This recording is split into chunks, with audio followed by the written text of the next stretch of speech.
ये कहानी बहुत पहले की है। किसी नगर में एक व्यक्ति रहा करता था जिसका इस संसार से मन भर चुका था, जो इस संसार की मोह माया को त्याग देना चाहता था। उसने एक दिन यह फैसला किया कि वह इस संसार की हर एक मोह माया को त्याग देगा। उसने अपना मन बना लिया था। उस व्यक्ति ने सन्यासियों का जीवन देखा था और उसने अब यह तय कर लिया था कि वह अब एक सन्यासी बनेगा। वह तुरंत अपने घर से निकलकर पास में रह रहे एक बौद्ध भिक्षुक के पास जाता है और उनसे कहता है कि मुझे एक सन्यासी जीवन जीना है। मैं इस संसार की मोह माया को त्याग देना चाहता हूं। इस पर वह बौद्ध भिक्षु उस सन्यासी से कहते हैं कि क्या तुम सच में सन्यासी का जीवन जीना चाहते हो? इस पर वह व्यक्ति उस बौद्ध भिक्षु के सवालों का जवाब देता है और कहता है, जी बिल्कुल। वह व्यक्ति कहता है, मैंने तय कर लिया है कि अब मुझे इस संसार की मोह माया को त्यागना है। उस वृद्ध की बात सुनकर बौद्ध भिक्षु कहते हैं, तो ठीक है, लेकिन तुम्हें मेरी एक बात माननी होगी। इस पर वह व्यक्ति कहता है कि मैं आपकी सारी बात मानने को तैयार हूं। इस पर वह बौद्ध भिक्षु उस व्यक्ति से कहते हैं कि आज के बाद तुम मुझसे कभी नहीं मिलोगे। जब मुझे जरूरत होगी तब तुम्हें खुद ही बुला लूंगा। हमारे आश्रम में 1000 सन्यासी रहते हैं। तुम्हें उन्हीं की तरह रहना है और उन्हीं की तरह खाना है, उन्हीं की तरह वस्त्र पहनना होगा और ठीक वैसा ही जीवन जीना होगा जैसे कि वे सब जी रहे हैं। इस पर वह व्यक्ति कहता है कि ठीक है गुरुवर, मैं तैयार हूं। इतना कहकर वह व्यक्ति उस बौद्ध भिक्षु को प्रणाम करता है और वहां से आश्रम की ओर चला जाता है। आश्रम में जाने के बाद उसे एक कमरा मिलता है। वहां जाकर चुपचाप बैठ जाता है। आश्रम में रहने वाले सभी लोग उसे चावल कूटने का काम दे देते हैं। वह व्यक्ति उन 1000 सन्यासियों के लिए हर रोज चावल कूटने का काम करने लगा। इसी तरह उसका जीवन व्यतीत होने लगा। उसे लगता था कि जब गुरुजी को उसकी जरूरत होगी तब वह उसे बुला लेंगे। इसी इंतजार में वह व्यक्ति वहां रहने लग जाता है। वह सुबह से लेकर शाम तक केवल चावल कूटने का ही काम करता था। उसे यह काम करते करते धीरे धीरे 12 साल बीत गए।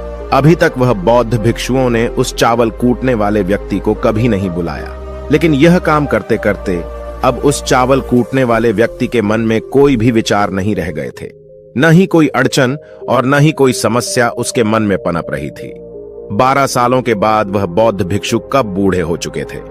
उन्हें लग चुका था कि अब उनका अंतिम समय आ चुका है और उन्हें अपना एक उत्तराधिकारी चुनना होगा। इसीलिए उन्होंने पूरे आश्रम में घोषणा करवा दी कि जो कोई भी मेरा उत्तराधिकारी बनना चाहता है वह देर रात में मेरे कमरे के बाहर 4 पंक्तियां लिखकर जाएगा और उसे उन पंक्तियों में बताना होगा कि जीवन जीने का सही तरीका क्या है, इस जीवन को किस तरीके से जीना सही है। इस जीवन का सत्य लिखना होगा, लेकिन एक बात याद रखना, उसे खुद के अनुभव के द्वारा लिखना होगा। किताब में कही हुई बातों को नहीं लिखना होगा या कहीं से नकल मारकर नहीं लिखना है। जो भी यह बताने में सफल हो जाएगा वही मेरा उत्तराधिकारी होगा। आश्रम में जितने भी लोग रह रहे थे वह सब उस बौद्ध भिक्षु को बहुत मानते थे। कोई भी उन्हें धोखा नहीं देना चाहता था। सभी भिक्षुओं के मन में यह चाहत थी कि वह उनका उत्तराधिकारी बने, लेकिन कोई भी यह काम करना नहीं चाहता था। उन 1000 बौद्ध भिक्षुओं में से एक विद्वान भिक्षुक ने बहुत ही हिम्मत जुटाकर अंधेरी रात में दीवार के बाहर लिख दिया कि मन एक दर्पण की तरह है, उसमें धूल जम जाती है। उस धूल को साफ कर दो तो सत्य अनुभव में आ जाता है और सत्य मिल जाता है। ये 4 पंक्तियां उस शिष्य ने बड़ी हिम्मत जुटाकर अपने गुरुवर के कमरे के बाहर लिख दिया। अगली सुबह जब बौद्ध भिक्षु उठे और कमरे के बाहर लिखी 4 पट्टियों को पढ़ा और कहा कि किस मूर्ख ने लिखी है, मेरी दीवार को किसने खराब कर दिया है, उसे पकड़कर अभी मेरे पास लाओ। जब आश्रम में सभी लोगों ने पता किया तो पता लगा कि वह विद्वान शिष्य उन पंक्तियों को लिखने के बाद रात्रि में ही उस आश्रम को छोड़ दिया था, क्योंकि यह विचार उसके अपने नहीं थे और विद्वान शिष्य ने जाते जाते अपने कुछ मित्रों से कह दिया था, सुबह अगर गुरुवर को मेरी कुछ 4 पंक्तियां पसंद आई तो वह लोग मुझे बता देंगे, और अगर इन 4 पंक्तियों को पढ़ने के बाद गुरुवर गुस्सा हो जाएं तो तुम सब मेरा पता उन्हें कभी भी मत बताना। आश्रम के सभी लोग चिंता में पड़ गए कि कितनी अच्छी पंक्तियां तो लिखी हैं उसमें, फिर भी गुरुवर नाराज क्यों हो गए। इतनी अच्छी बात तो लिखी थी उसने कि मां ने दर्पण की तरह है, अगर उसे साफ कर दिया जाए तो उसका प्रतिबिंब अस्पष्ट दिखने लगता है। वे सब कहते हैं, चलो देखते हैं कि गुरुवर को ऐसा उत्तराधिकारी कौन मिलेगा जो उनके सवालों का सही जवाब उस दीवार पर लिख सके। वह कौन होगा जिसके पास इससे भी विचार होंगे। कुछ लोग यह सब बातें उस चावल कूटने वाले व्यक्ति के कमरे के बाहर कर रहे थे। वह चावल कूटने वाला व्यक्ति पूरी बातें सुन लेता है और जोर जोर से हंसने लग जाता है। लोग उससे पूछते हैं, इसमें हंसने वाली बात क्या है? तुम्हें इसमें क्या गलत लगता है? वह चावल कूटने वाला व्यक्ति कहता है, गुरुवर सही तो कह रहे हैं कि किस नासमझ ने यह सब लिखा है। इस पर वैसे लोग गुस्सा हो जाते हैं और उस चावल कूटने वाले से कहते हैं कि तुम्हें क्या पता, तुम तो 12 सालों से सिर्फ चावल कूटने का ही काम कर रहे हो। तुम्हें किस बात का ज्ञान है? ना तो तुम्हें शास्त्रों का ज्ञान है और न ही गुरुदेव ने तुम्हें कभी ज्ञान दिया। अगर तुम्हें इतना ही ज्ञान है तो तुम ही क्यों नहीं अच्छे शब्द बता देते? वह व्यक्ति हंसते हुए कहता है कि ठीक है, मैं जरूर बता दूंगा, लेकिन इतने सालों से मैंने लिखने का अभ्यास नहीं किया हूं तो लिखना मैं भूल गया हूं। मैं बातों को जरूर बता दूंगा, लेकिन किसी को मेरी बातें लिखनी होगी।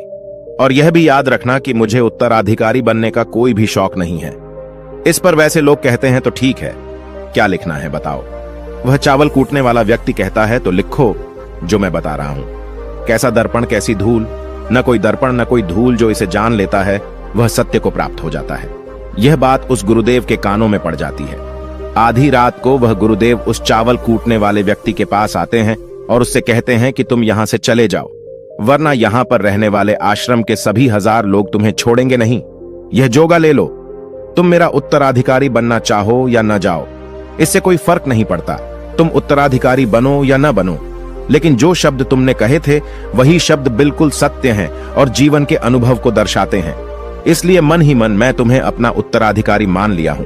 और अगर यह बातें उन 1000 आश्रम वाले लोगों तक पहुंच जाएंगी तो वह सब तुमसे जलने लगेंगे और तुम्हें चोट पहुंचाएंगे। यह लोग बर्दाश्त नहीं कर पाएंगे। यह चावल कूटने वाले व्यक्ति उत्तराधिकारी कैसे बन सकता है? जिसे कभी ज्ञान नहीं, जिसने कभी शास्त्र पढ़ा ही नहीं, वह उत्तराधिकारी कैसे बन सकता है? वह भला कैसे सत्य को प्राप्त कर सकता है? और यहां पर शास्त्र जानने वाले सभी लोग सर पीटते रह जाएंगे। इसलिए तुम यहां से चले जाओ, कहीं और अपनी दुनिया बनाओ और वहां के लोगों को ज्ञान से भर दो। इस पर महात्मा बुद्ध ने भी अपने एक शिष्य से कहा था, जब तुम्हारे मन की सारे विचार शांत हो जाएं, तुम्हारे भीतर विचार आना बंद हो जाए, उस दिन से तुम्हें सत्य का अनुभव हो जाएगा। तुम सत्य का अनुभव करोगे, खुद को भी और इस ब्रह्मांड को भी समझ पाओगे। और यही बुद्धत्व प्राप्ति का पहला कदम है। मन को शांत करने का पहला तरीका जो बौद्ध ग्रंथों में बताया गया है वह खुद के विचारों पर करना। इन्हें अच्छे से समझना कि आखिर आपके अंदर कौन से विचार उत्पन्न हो रहे हैं, आपके अंदर आखिर क्या चल रहा है। उन्हें अच्छी तरीके से और जागरूकता के साथ समझने की कोशिश करना, न कि अपने विचारों को दबाने की कोशिश करना। अगर आप अपने मन के विचारों को दबाने की कोशिश करते हैं तो यह गलत होगा, जिसकी वजह से मन और तेजी से भटकने लगेगा और बार बार भटकेगा। लेकिन जब भी आपको लगने लगे कि आपका मन बहुत तेजी से भटक रहा है तो तुरंत आप उस पर ध्यान देना शुरू कर दें। उसको जागरूकता के साथ देखें और अपने विचारों पर ध्यान दें। निरंतर प्रयासों के बाद आप पाएंगे कि आपके अंदर विचारों को जागरूक होकर देखने की एक आदत सी लग गई है। लेकिन उसी के साथ आप यह भी देख पाएंगे कि आपके मन में बुरे विचार अत्यधिक उत्पन्न हो रहे हैं। आपके मन में जो भी विचार उत्पन्न हो रहे हैं वह सकारात्मक भी हो सकते हैं और नकारात्मक भी। उनसे आपको कोई भी छेड़खानी नहीं करनी है, बस आपको अपने प्रयास पर काम करते रहना है। लेकिन यह अभ्यास आप लगातार करते रहे हैं तो एक समय आने के बाद आप अपने विचारों को नियंत्रित करने में सफल हो जाएंगे और उसे रोक भी सकते हैं। तब जाकर आपको असली शांति और सुकून की प्राप्ति हो जाएगी। तब आपको किसी भी प्रकार की चिंता नहीं सताएगी, क्योंकि आप खुद पर विजय प्राप्त कर लिए हैं। आप अपने विचारों को नियंत्रित कर सकते हैं। दोस्तों, इस वीडियो में बने रहने के लिए सच्चे दिल से आपका बहुत बहुत आभार।